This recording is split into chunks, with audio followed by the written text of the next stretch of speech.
kuko mama ntabwo arabona ibyo bigeragezo byose. Ubwo ndihangana ihangane komera. amafaranga yankomboye ihangane komera ihangane rwose. mubyara wanjye wayampaye.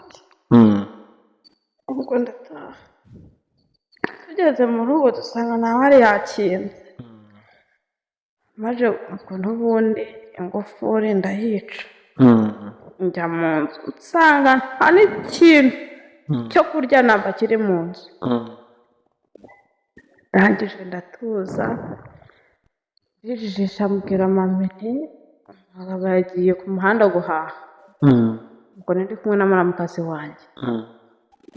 muramukazi wanjye nawe biramucanga ajya ku muhanda yikopesha icyayi zana n'amandazi ndarira ibyo.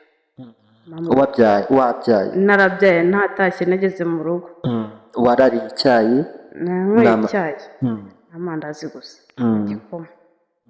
reka mama atambikana na muramukazi wanjye aramubwira ati ariko nzamufate. arambwira ati sheri umve nkubwize ukuri ubwoko bw'iwacu bubanza abahungu